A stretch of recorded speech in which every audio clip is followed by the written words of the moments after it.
মাহফুজ সাহেব বলেছেন, উনি গ্রামিত সভাপতি জনাব কে কে মাহফুজুর রহমান পিএসসি সাহেব, নির্বাচিত সভাপতি উল্লাপাড়া। এবারে বাংলাদেশের সকল ইসলামী দল একসাথে আমরা নির্বাচন করবো ইনশাআল্লাহ। আলেম ওলামা, পীর মাশায়েখ, সকল শ্রেণী পেশার ইসলাম পছন্দ ব্যক্তি এবং দেশপ্রেমিক সমমনা দল সবাই মিলেই আমরা ঐক্যবদ্ধভাবে আগামী নির্বাচনে আমরা অংশগ্রহণ করব ইনশাআল্লাহ। জুলাই বিপ্লবের পর বাংলাদেশের জনগণের মৌলিক দাবি ছিল সংবিধানের মৌলিক পরিবর্তন করতে হবে, সংবিধানের মৌলিক সংস্কার করতে হবে।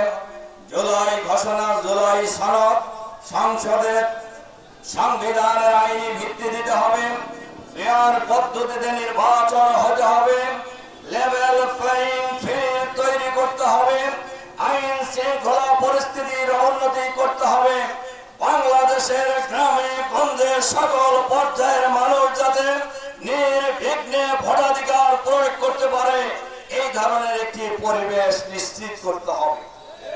আমরা সরকারের কাছে আহ্বান জানাবো, অবিলম্বে জনগণের এই দাবি, সরকারের এই প্রতিশ্রুতি আপনারা পূর্ণ করবেন ইনশাআল্লাহ।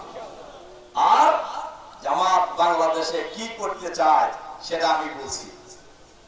বাংলাদেশ জামাত ইসলামী বাংলাদেশে একটি চাঁদাবাজ মুক্ত সমাজ কায়েম করতে চায়, দখলবাজ মুক্ত সমাজ কায়েম করতে চায়, নৈরাজ্য মুক্ত সমাজ কায়েম করতে চায়, দুর্নীতি মুক্ত সমাজ কায়েম করতে চায়, আধুনিক বাংলাদেশ গড়ে তুলতে চায়, একটি মানবিক বাংলাদেশ গড়ে তুলতে চায়, একটি ইসলামী কল্যাণ রাষ্ট্র গড়ে তুলতে চায়, যে রাষ্ট্র হলে সবার অধিকার নিশ্চিত হবে, কোনো বৈষম্য থাকবে না।